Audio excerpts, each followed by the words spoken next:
Muy buenas tardes, soy Carlos Valle. A nombre de Lipidez le damos la bienvenida para este nuevo webinar en los viernes contables que estamos organizando ya de forma recurrente. Hoy tengo el gusto de tener aquí, está con nosotros Cristian Privat, socio y fundador de Antuda Advisors, a quien le doy la bienvenida. Hemos estado hablando bastante de asuntos COVID, ¿no? En las últimas sesiones que han habido. Ahora vamos a tratar de un tema específico que tiene bastantes aristas, ¿no? Cristian, bienvenido. Por favor. Gracias, Carlos. Agradezco la invitación. Es verdad, vamos a conversar sobre un tema que es parte de un conjunto de normas que se han emitido recientemente. Ahora, hay que puntualizar, el espacio de tiempo no es muy prolongado y hay que ser un poco sintético en algunos asuntos. El tema de contratos onerosos es parte de un paquete de normas que se emitió el 14 de mayo de 2020. Esas normas que se emitieron, una de ellas es contratos onerosos, costos de cumplimiento de un contrato. Hay un paquete de mejoras de normas que se han venido estableciendo del año 2018 al 2020, que son normas cortas, de impacto no tan profundo, pero que finalmente aclaran lectura de normas. Hay una norma sobre aclaración entre el marco conceptual y la NIS 3 de combinación de negocios, y hay otra norma que aclara sobre los temas de pruebas, puestas de prueba, en la NIC 16 de propiedades, planta y equipo. En este caso, nosotros tomamos una norma para explicarla, que es la de contratos onerosos, respecto a la precisión que hace del costo de cumplimiento de un contrato, enmienda a la NIC 37. Relativo a esta norma, lo que podemos señalar es de que, a ver, vamos pasando la presentación. Nosotros vamos a establecer algunas divisiones que hemos considerado necesario, y si bien es cierto, esta enmienda precisa un tema sumamente conceptual relativo a la forma de elegir los que son costos de cumplimiento, es necesario explicar el concepto de contratos onerosos porque no está muy latente. A veces el registro contable de los contratos onerosos no es muy usual. Cuando revisamos el material para la elaboración de esta presentación, hemos tomado en cuenta material de las Big Four, ¿no? Que es el material más usual que tenemos como referencia técnica, y el tema de la página del IASB. Entonces, lo hemos querido estructurar a partir de un tema conceptual de definiciones, criterios de reconocimiento de medición, un tema que es un poco la parte discordante, establecer cuál es la diferencia entre pérdidas operativas y contratos onerosos. No es lo mismo, y a veces puede confundirse y las compañías pueden tender a reconocer provisiones de pérdidas operativas que son prohibidas por los IFRS. Algo que está latente es el tema de que a raíz del COVID-19, el circuito de funcionamiento de las compañías es probable que entren en problemas de colapso, problemas que pongan en riesgo el concepto de empresa en marcha, y ello podría activar de alguna manera la presencia de contratos onerosos, pero no quiere decir que un negocio, que un déficit operacional sea sinónimo de contratos onerosos. Entonces, hay otros temas relevantes que mencionar, colaterales con otras normas contables, temas de presentación y algunos ejemplos que vamos a recapitular, sobre todo para ver en la parte práctica cómo funciona una provisión de contratos onerosos.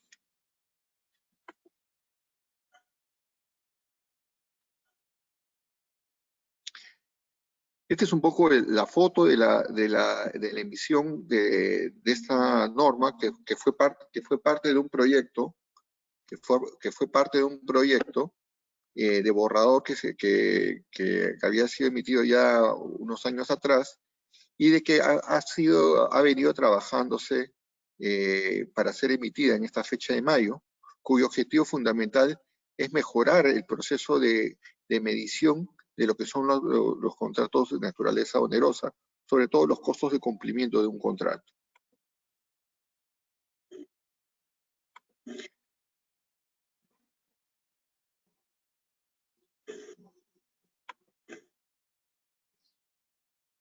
Un momentito para poder retroceder. No, la que sigue, por favor. A ver, cuando hablamos de objetivo y alcance, lo primero que se nos tiene que ver que de acuerdo con IFRS nosotros preparamos estados financieros bajo las bases de empresa en marcha. Esto de acuerdo con el marco conceptual y de acuerdo con el anexo 1 de presentación. Entonces subyace que tenemos un negocio, un conjunto de negocios que están relacionados a través de una entidad económica. Cuando deja de existir los beneficios económicos es donde se pone en reto el principio de empresa en marcha. Un negocio está conformado en su estructura por un conjunto de contratos, un conjunto de relaciones que estableces entre cliente y proveedor para prestación de servicios, de entrega de bienes y servicios, ¿correcto? Y estos contratos pueden tener comportamientos normales, pero pueden tener comportamientos onerosos, ¿correcto? En esta situación, como pueden tener comportamientos onerosos, nos encontramos de que el análisis que se debe efectuar es contrato por contrato, y así lo establece. Si bien es cierto, la norma no establece una unidad de cuenta de agrupación de cuentas, a nivel de criterio, lo que tenemos que decir es de que no es el significado de que una compañía esté en orden deficitario el llegar a la conclusión de que esta compañía tenga un contrato oneroso. Pueden existir un grupo de contratos y algunos de esos contratos pueden ser onerosos y otros de esos contratos no ser onerosos. Entonces pasamos al siguiente slide.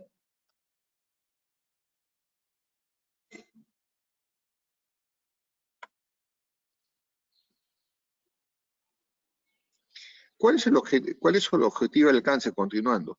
El tema de contratos onerosos está entre el párrafo 66 y 69 de la NIC 37 de la norma y se interrelaciona con algunas normas contables como la NIF 15 de reconocimiento de ingresos respecto a sus guías prácticas en donde establecen algunas condiciones para el uso de contratos onerosos específicamente en el tema de normas de seguros, y en la NIC 41 hace una precisión, dado de que la producción agrícola, al estar comprometida con exportaciones, está muy sujeta a valores de mercado y pudiera ser que algunos contratos terminen siendo de naturaleza onerosa. Ahorita vamos a entrar a la definición. Algo particular que hay que saber es que la NIC 37, si ustedes revisan, no tiene bases de conclusiones. Es algo interesante, ¿no? Porque cuando se emite esta enmienda reciente que les estoy señalando, que modifica la NIC 37, en esta precisión de los contratos onerosos con respecto a los costos por cumplir, recién hay una base de conclusión específica, pero solamente para el aspecto relativo a contratos onerosos.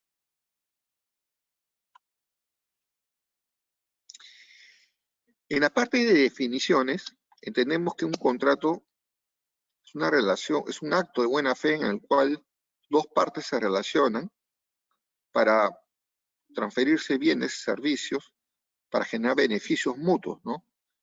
Bajo la NIS de instrumentos financieros quizás a veces se decía que una relación favorable y una relación desfavorable, pero sin embargo, dado el conjunto de las normas, a veces los contratos no solamente vinculan relaciones contractuales documentarias, sino también pueden ser usos y costumbres, la definición de un contrato como tal. Contrato oneroso se define, o sea, ¿cuándo surge un contrato oneroso? Surge cuando los costos inevitables exceden los beneficios económicos. Y para que suceda esto se tiene que comprobar.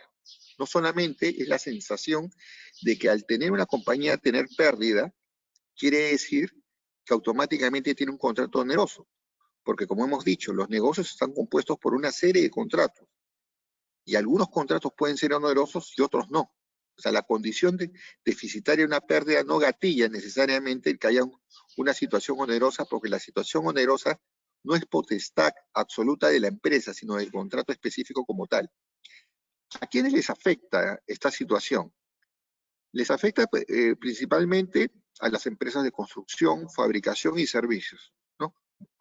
Es un alcance es un alcance significativo a los cuales les afecta. Y en relación a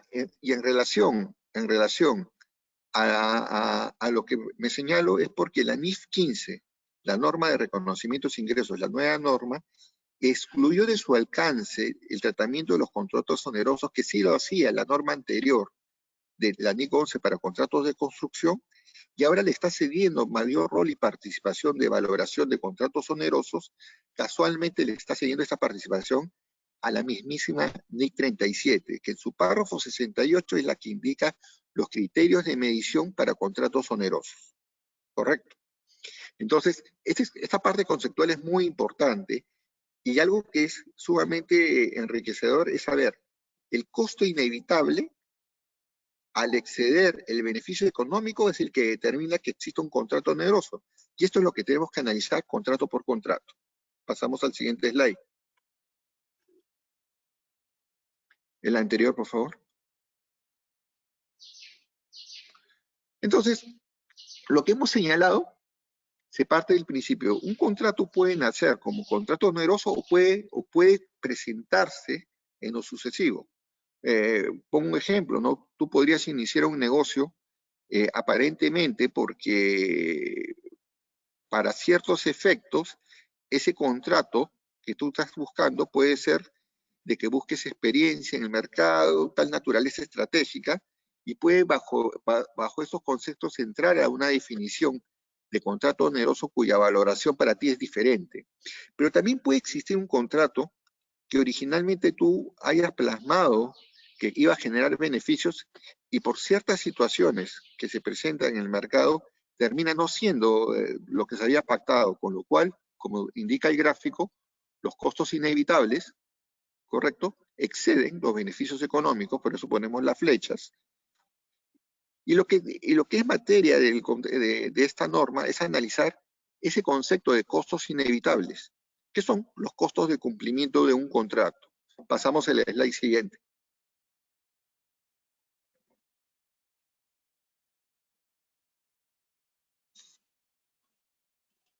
Disculpen, el anterior. Ya. Entonces, estos costos inevitables pueden estar dados por dos conceptos importantes. Los costos de incumplir las cláusulas contractuales, es decir, yo tengo que estimar cuáles son todos los... Es decir, yo ya determiné que estoy en un contrato oneroso, y el contrato oneroso es el reconocimiento de una provisión. Esta provisión tengo que determinar cómo la tengo que valorar. La tengo que valorar de dos formas.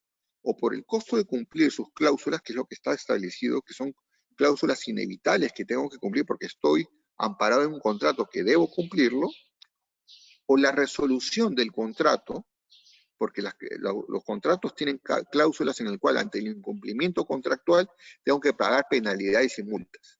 Yo tengo que coger el menor, el del menor impacto, pero tengo que hacer esa cuantificación para efectos de la valoración. ¿Y qué es lo que sucede? Lo que sucede es que yo permanentemente voy a tener una provisión por contrato oneroso. Pero esto no quiere decir que yo ya no reconozco ingresos ni costos. Lo que quiere decir es que conforme yo voy reconociendo mi operación, ingresos y costos, la provisión del contrato oneroso va mutando, va actualizando en su valor. Ejemplo, si estoy en el periodo 1, yo hice una provisión de contratos onerosos por el periodo 2, 3 y 4. Cuando llego al periodo 2 ya reconocí los ingresos y costos con su pérdida correspondiente por el principio del devengo. Pero ahí yo voy a recalcular mi provisión de contratos onerosos por los periodos subsiguientes de los costos por cumplir del contrato que corresponden al periodo 3 y al periodo 4, dependiendo la elección, el menor valor que haya tenido, y así sucesivamente. Entonces, la provisión de contratos onerosos es una provisión que va paralelo a la operación y se va valorando año por año, porque conforme van pasando los años, se va extinguiendo la relación contractual y se van consumiendo esas obligaciones pasivas que tengo, ¿correcto? Lo que no puede pasar es que el contrato oneroso no sea actualizado, porque si no voy a estar duplicando las obligaciones. Por un lado he reconocido un gasto por el monto acumulado del contrato oneroso, y por otro lado el gasto de vengado de la misma ejecución por per se, que ya está incluida en la provisión. Por eso que tiene que ser constantemente actualizado. Pasamos a la slide siguiente, por favor. Nosotros hemos, para estos efectos, establecido 6 pasos. Si bien es cierto, la norma no lo señala, pero es necesario situarnos en estos 6 pasos importantes. Lo primero que tengo que hacer es identificar si tengo un contrato oneroso. El contrato oneroso resulta de comparar si estos costos inevitables son mayores a los beneficios económicos. Una vez que ya estoy identificado, lo que digo es, ¿tengo que reconocer ya la provisión? No, señores. Lo que tengo que ver es que el hecho ya de identificar un contrato oneroso me lleva al pensamiento que puede ser un indicador de deterioro y debería evaluar a través del AUG correspondiente la situación puntual si existen activos vinculados a los costos por cumplir el contrato. Entonces, lo primero que tengo que hacer es reconocer una prueba de acuerdo con la NIC 36 si hay un deterioro. Si luego de ello la pérdida persiste, entonces voy a tener que ir al análisis del contrato oneroso. Pero primero, lo que tengo que hacer es el análisis de impairment de la NIC 36. Por eso que es el concepto, no se puede confundir pérdida operativa con provisión de contrato oneroso. Después lo que hago es identificar los costos incrementales y los otros costos, porque cuando ya voy a reconocer el pasivo, lo que tengo que identificar cuáles son ese tipo de costos que tengo que tomar en consideración, tanto los costos incrementales como los otros costos directos relacionados, que son los costos de cumplir un contrato. Una vez que tengo reconocida esa cuenta pasiva, yo tengo que comparar los costos de cumplir la cuantía de las compensaciones con las multas para establecer qué valor voy a tomar. Si voy a tomar el costo estimado por ejecución futura o el costo de resolución del contrato a través de las cláusulas contractuales, tomo el menor. Después de ello, lo tengo que valorar. ¿Cómo lo tengo que valorar? Al valor actual, usando una tasa, de acuerdo con NIF 13, que puede ser una tasa de libre de riesgo, y lo determino y siempre lo voy a estar actualizando.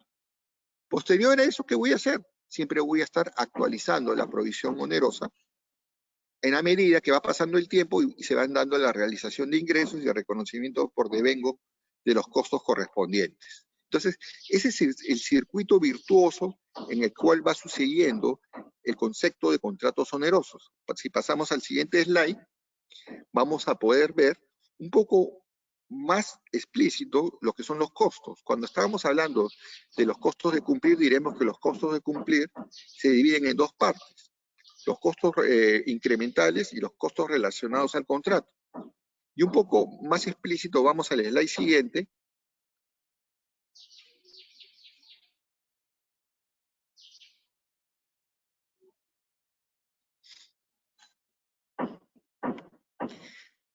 Nos encontramos con costos de mano de obra, nos encontramos, un ratito por favor, nos encontramos con costos de mano de obra, con costos de materiales, con costos de herramientas, y si entendemos, estos costos incrementales están más asociados a los costos variables, a los costos que tienen una vinculación directa con la ejecución. Es decir, si produzco más, utilizo más mano de obra, utilizo más material, utilizo más herramientas correspondientes. Y los otros costos están más relacionados a los costos fijos. Hubo un debate en la norma, porque algunos reguladores del IASB pensaban que solamente se debería considerar aquella parte de los costos incrementales, porque de alguna manera los otros costos son costos que controla la gerencia. Otros pensaban que se tenía que tomar los costos incrementales y los otros costos también, porque todos tienen que ver con la ejecución contractual y estás obligado a utilizar maquinaria ya comprometida, personal permanente para asegurar la correcta ejecución.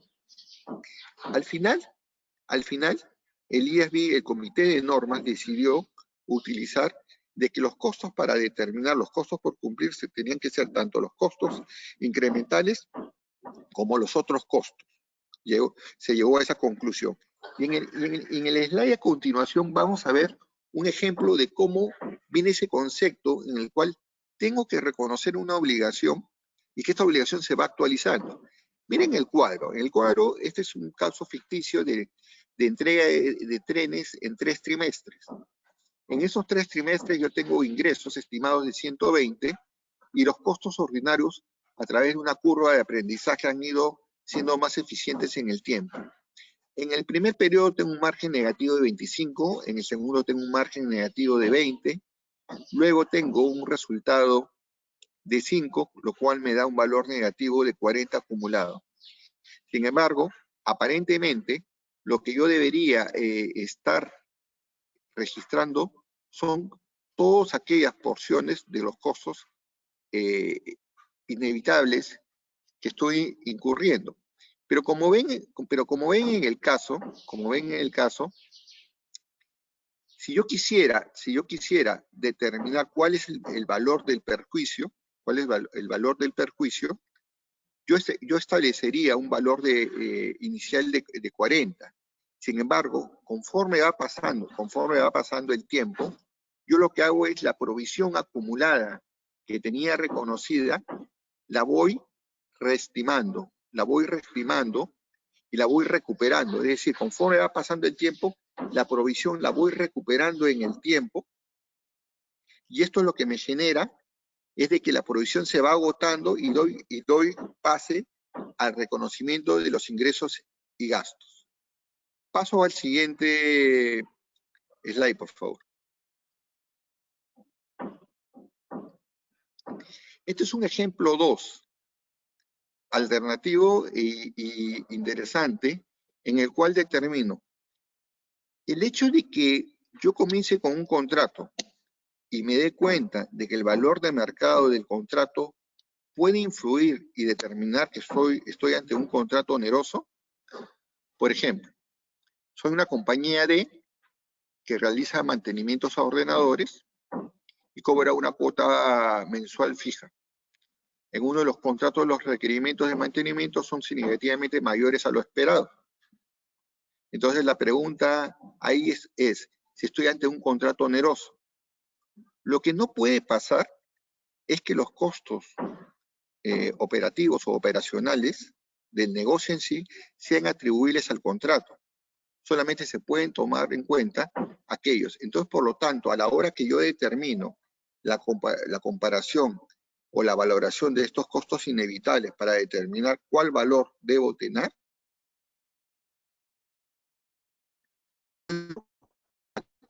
que corresponden, porque si no es lo que estaría provisionando son las pérdidas operativas de la compañía. Y yo lo único que tengo que reconocer son las obligaciones por cumplir el contrato. Y por eso que viene la definición. ¿Cuál es la diferencia entre la prohibición de la norma en cuanto a las pérdidas operativas y un contrato oneroso? La diferencia es que una pérdida operativa es atribuible al negocio y un contrato oneroso o la provisión por contrato oneroso es atribuible a la obligación que tengo que incurrir para cumplir con el contrato, que es distinto. Pareciera ser similar, pero tiene una entonación distinta porque tiene que ver con la obligación con un tercero para cumplir con un contrato. Si pasamos al siguiente slide, podemos ver otro ejemplo. Estos ejemplos nos ayudan un poquito a visualizar cómo es el comportamiento. Tengo una compañía en la cual tiene un compromiso para compra de granos, cuyo costo es de 7.000, y el precio de los granos cae a un valor de 6.200. Sin embargo, el hecho que yo haya comprado caro el producto no quiere decir que sea oneroso, porque yo tengo que comparar para ver si verdaderamente este costo está excediendo mi ingreso como tal.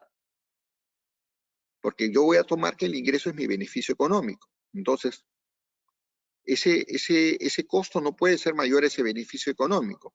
A pesar que la fluctuación puede haberse dado, este no está determinando una caída en la comparación del beneficio económico y no puede ser atribuible para determinar que es un contrato oneroso. Si pasamos al otro ejemplo.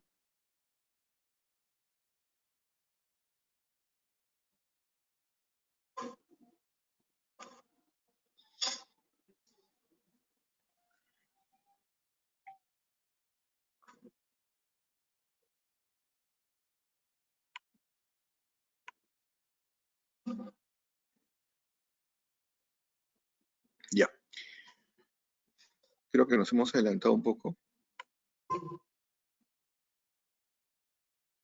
Un poquito atrás.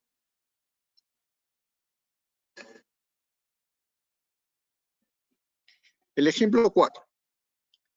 Tenemos una compañía que pasa lo mismo. Compra trigo, hay una variación en los precios de mercado,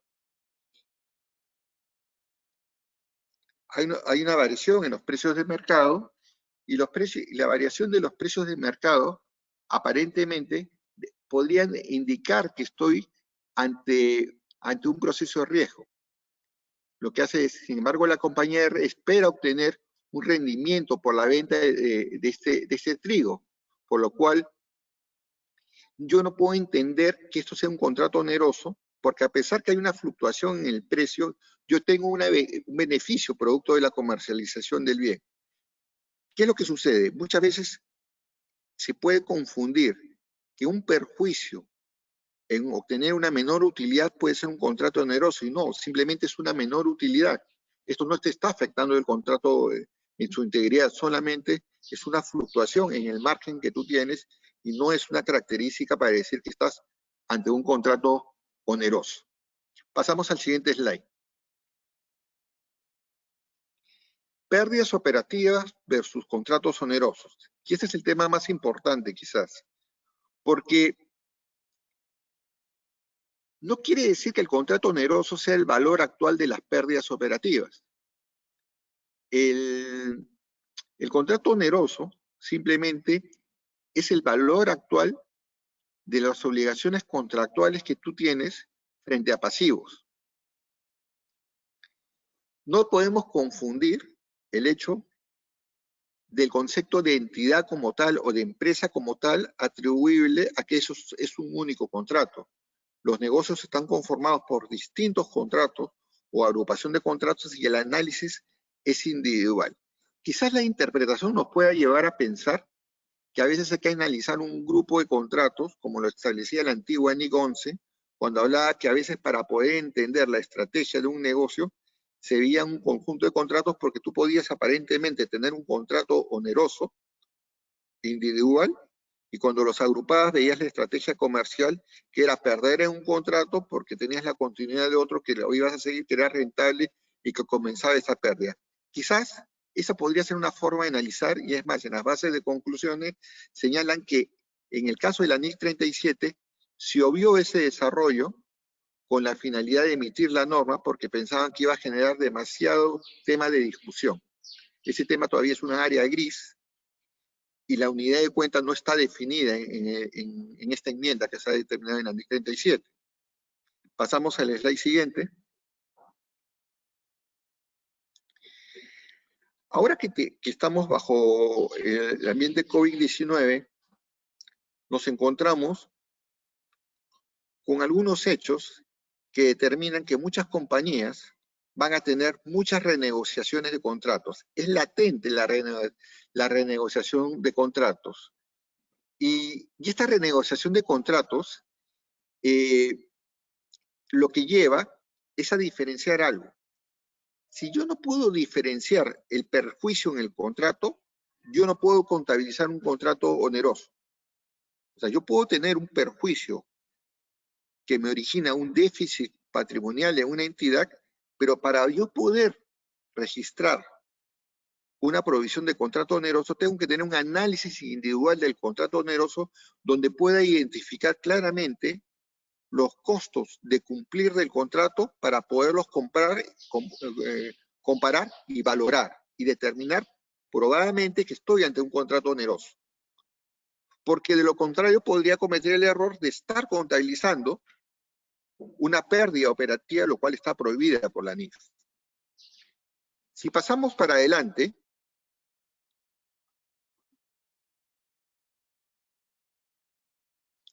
nos encontramos un ejemplo que me gustaría leerlo con ustedes. Me dicen, ahora que está un poco de moda ese tema de las aerolíneas que entran en proceso de reestructuración, nos encontramos con una aerolínea S que pone una serie de aviones y ha realizado un acuerdo no cancelable según el cual comprará uno de sus aviones durante operará, disculpe, uno de los aviones durante 20 días por un importe de 10 al día.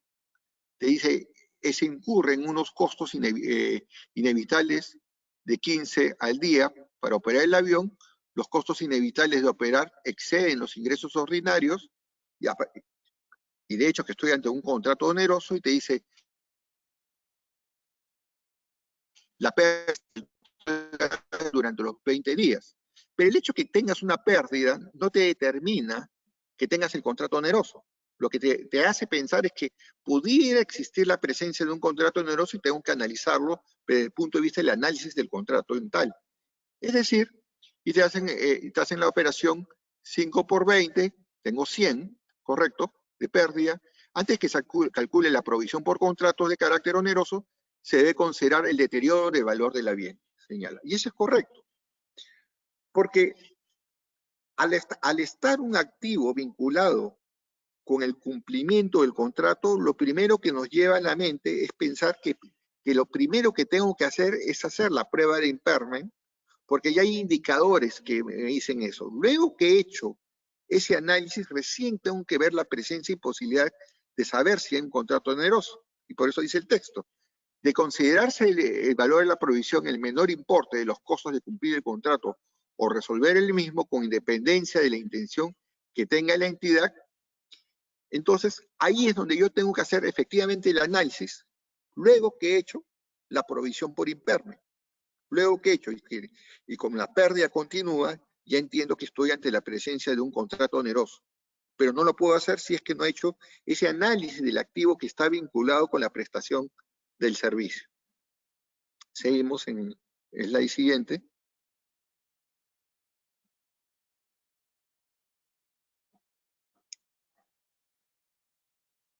Otros temas relevantes que son importantes de analizar. La NIS 15 habla sobre la presencia de contratos onerosos, porque casualmente el beneficio económico está del lado de la valoración de lo que son los ingresos, de acuerdo con NIS 15 que te permite generar, y las guías. Estaba leyendo un material de una de las Big Four y hacía una comparación interesante entre IFRS y US GAAP. Y lo que decía que de acuerdo con IFRS, los contratos se evalúan, los contratos onerosos se evalúan contrato por contrato, y señalaba que no hay una unidad de cuenta. Pero sin embargo, una variante decía que de acuerdo con US GAAP, no solamente se hacía contrato por contrato, sino también alternativamente se podía hacer por obligación de desempeño. Una cosa interesante, ¿no? Habría que ver si esta brecha se ha reducido en el tiempo y no hay ningún proyecto para poder reducir esta diferencia. De otro lado, de acuerdo con NIS 16, desde el punto de vista del arrendador y el arrendatario puede afectar.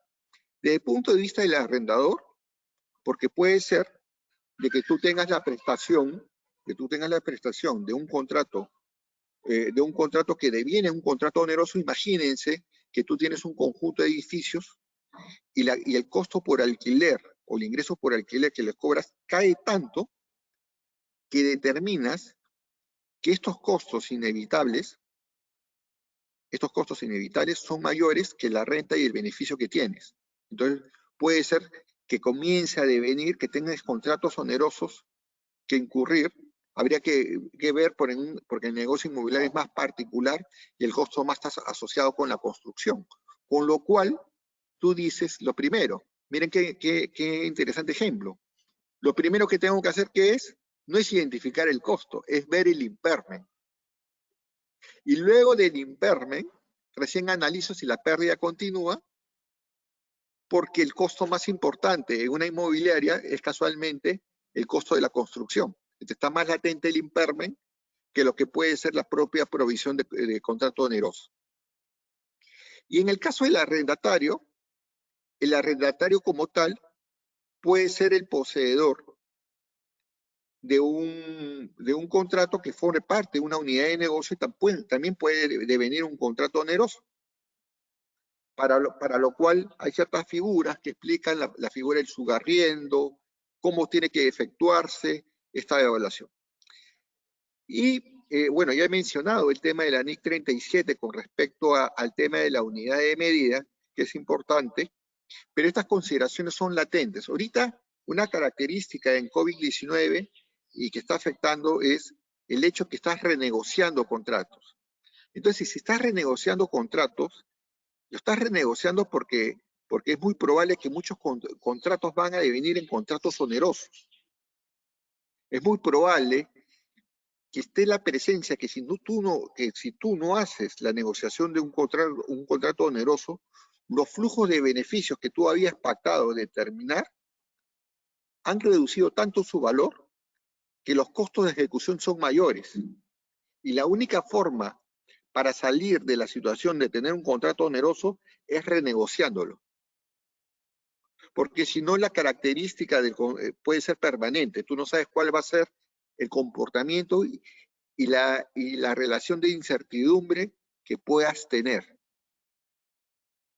Cuando tú has pactado contratos en los cuales los márgenes son muy cortos con respecto al costo de ejecución, la presencia del contrato oneroso es muy cercana. Cuando los márgenes son más distantes, pudiera ser que esto no se presente. Pasamos al otro slide, por favor. Presentación y revelación. Los contratos onerosos es una provisión que se registra en el mismo lugar donde se reconocía de acuerdo con NIC 1. Ahí hay un error, hemos puesto NIC 1 de acuerdo con NIC 1 en su párrafo 54, ¿no? Que establece la clasificación mínima que tiene que tener en el estado de situación financiera las cuentas. Y por otro lado, las provisiones de contratos onerosos también cumplen las características de provisiones en presentar un movimiento que incluye los saldos iniciales, los saldos finales, las adiciones, las bajas y las actualizaciones por el efecto del interés en el tiempo. Revelar la naturaleza de estas obligaciones y la incertidumbre es latente, porque un contrato oneroso en situación tipo COVID es algo que se pudiera presentar. Y lo que es más latente, que con la situación de COVID puede aparecer la confusión entre provisionar los gastos operativos, es decir, calcular mal, decir que es un contrato oneroso, pero realmente estar provisionando el efecto de una pérdida operativa. Eso es lo que hay que tener cuidado. Pasamos al slide siguiente. Otro tema importante es, esta es una norma que aplica a partir del 1 de enero del 2022. Su adopción anticipada es permitida. Pero si se dan cuenta, todo lo que estoy señalando es lo que la norma vigente ya decía. Y lo único que está precisando es el análisis para determinar qué clase de costos son los que se incluyen. Con lo cual, tú ya podrías estar analizando desde una perspectiva, porque pudiera resultar más conveniente ese análisis discrecional para poder medir correctamente esta provisión y de repente terminas provisionando un pasivo y cuando hacías la medición estabas provisionando un monto excesivo que era una pérdida estimada por todo el negocio cuando no deberías haberla reconocido. O sea, tampoco es tan malo lo que señala el registro de contratos onerosos para estos efectos. La norma prefirió no hacer una lista de costos de cumplimiento porque entendía que lo que tenía que prevalecer era el juicio profesional de determinar por cada tipo de industria qué tipo de costos estaban involucrados en contratos onerosos. Y si paso al otro slide,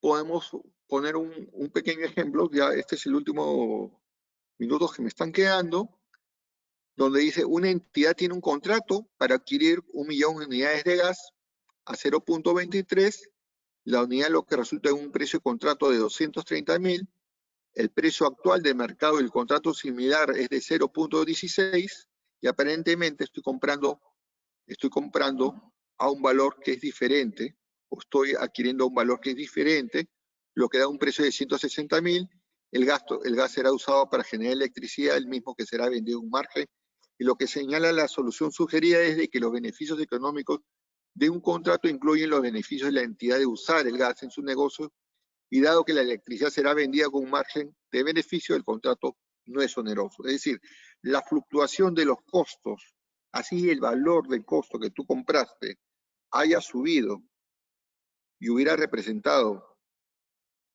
o si tú lo compras ahora, hubiera representado un mayor costo, no es la forma de medir el contrato oneroso. Mientras tú determines que tienes un margen de contribución apropiado, no estás ante un contrato oneroso. Contrato oneroso es cuando casualmente estos costos inevitables exceden el beneficio. Y si me preguntan la pregunta inversa, ¿y cuáles son los costos evitables? Normalmente en la ejecución de un contrato son pocos los costos evitables, ¿no? Pasamos al ejemplo 8.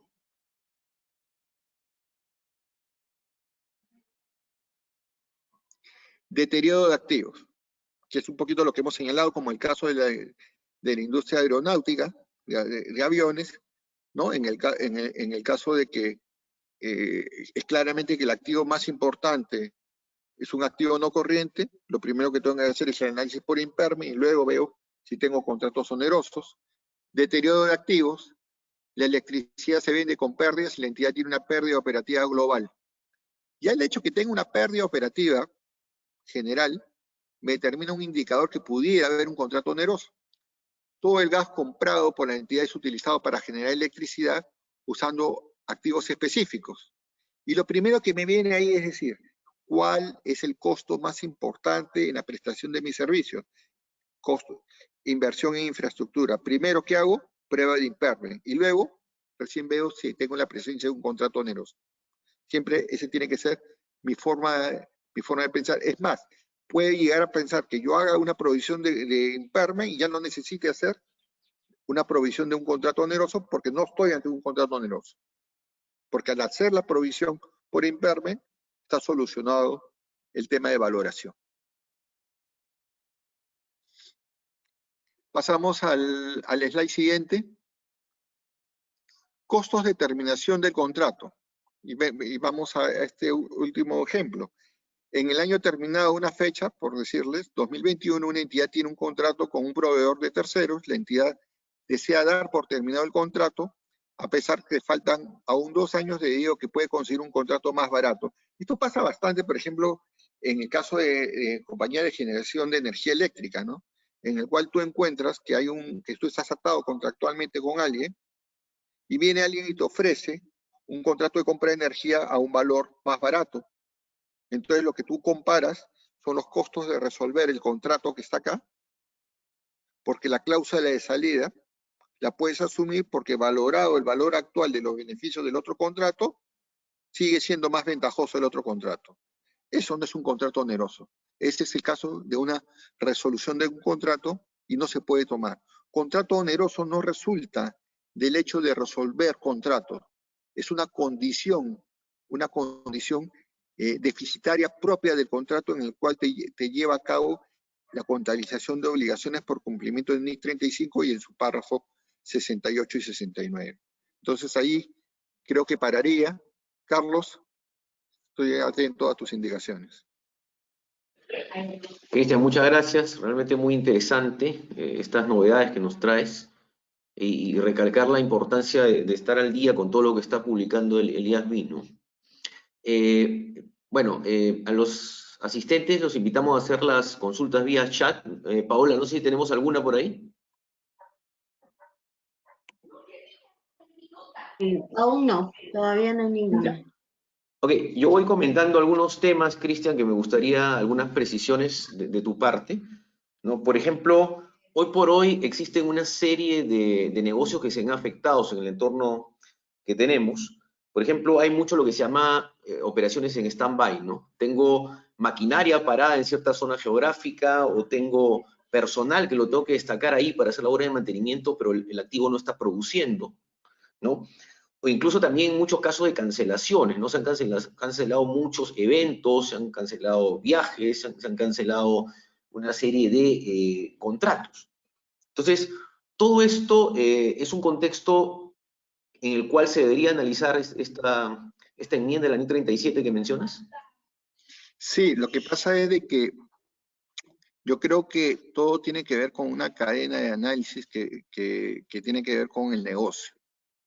Lo que hay que diferenciar es de que una cosa es efectuar una prueba de impairment que permite la valoración sobre la base de la recuperación de las inversiones que tiene una entidad, y otra cosa es la relación contractual per se que tienes con un cliente. Lo que te determina esta norma es de que hay muchos contratos o es muy latente la probabilidad de pérdida de clientes y se pierden los clientes casualmente porque la relación contractual se vuelve onerosa. Entonces, no solamente tenemos que analizar la relación de cara a la recuperabilidad de las inversiones, sino tenemos que analizar la problemática, porque al ser latente el hecho de renegociación de contratos es porque los contratos que yo tenía han comenzado a activarse como contratos onerosos. O probablemente las compañías o las gerencias están tomando determinaciones en base a anticiparte a que los contratos se vuelvan onerosos. Pero ya el solo hecho de que sea latente que muchos contratos se estén renegociando, es probable que el hecho de que algunos no logren renegociarse van a caer en causal de ser contratos onerosos y tiene que hacer la valoración correspondiente. Y una diferenciación muy importante, el hecho que tú tomes la decisión de rescisión de un contrato no es un contrato oneroso, es un acto de rescindir un contrato. Un contrato oneroso es una condición existente cuando los costos inevitables exceden el beneficio. Y esa es una comparación, una prueba que probablemente muchos auditores le van a pedir a sus clientes el efectuar o se van a seleccionar una muestra de contratos y que les documenten o sustenten que verdaderamente las compañías han hecho la comparación de los costos inevitables contra los beneficios económicos del contrato. Cosa que en la experiencia que tengo no ha sido muy latente que pidan los auditores esta información. ¿Por qué? Porque esto que ha sucedido respecto al COVID-19 es un tema extraordinario y único, y es una crisis globalizada que ha sido enraizada y ha llegado al Perú y se viene manifestando, ¿no? Sin embargo, la SMB justamente ha estado ya dando algún tipo de pronunciamiento sobre esto, ha incluido el tema de contratos onerosos.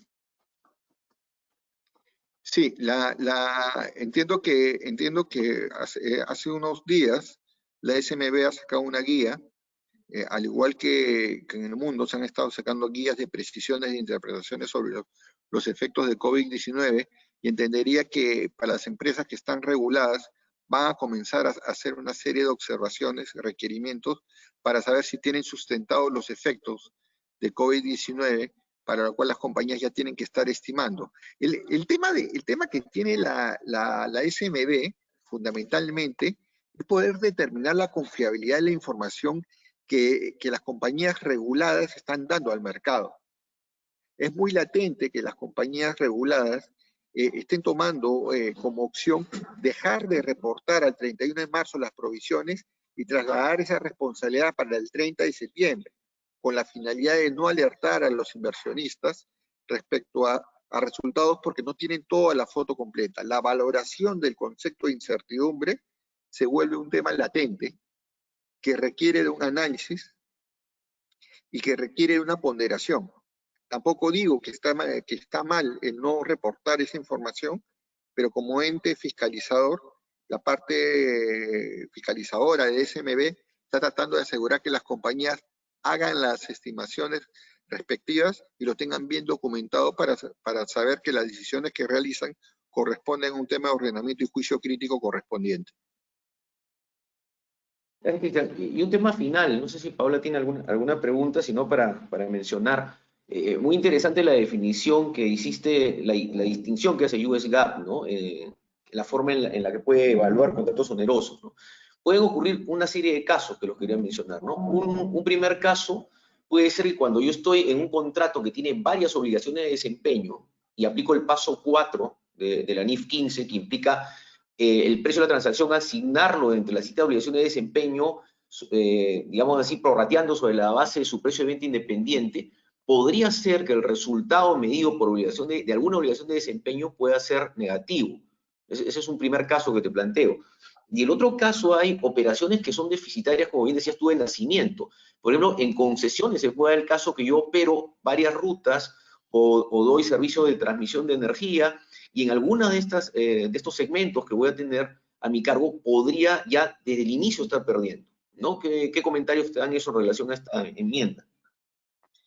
Sí, a mí la reflexión que me da US GAAP es de que US GAAP hace que la definición de contrato oneroso esté más cercana al reconocimiento de pérdida operativa. Lo que me refiero es de que el hecho que una compañía presente resultados deficitarios, al vincularlo con una obligación por desempeño, hace que la muestra de selección y valoración sea de mayor alcance que la de un contrato. Imagínate un negocio que está compuesto por 20 a 30 contratos, ¿correcto?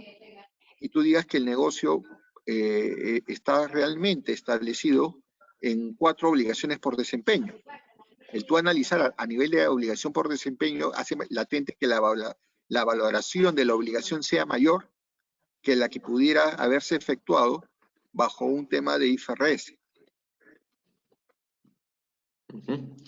Bueno, Paola, no sé si tenemos alguna pregunta. No, Carlos, Cristian, no hay ninguna pregunta.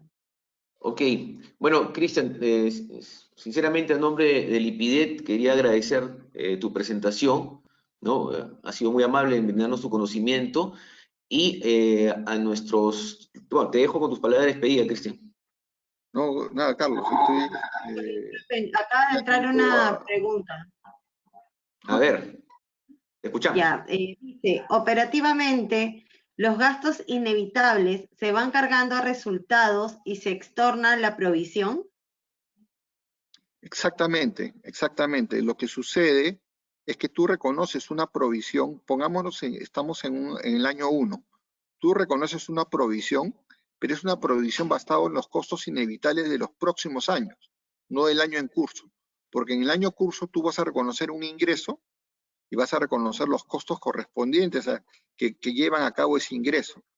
Cuando llegas al año 2, tú vas a reconocer los ingresos y los costos vinculados, pero como la estimación de la provisión anterior ya lo incorporaba, lo que tú haces es tener que reversar el efecto correspondiente porque estás actualizando el pasivo y porque ya diste paso de los costos ejecutados realmente en el año 2.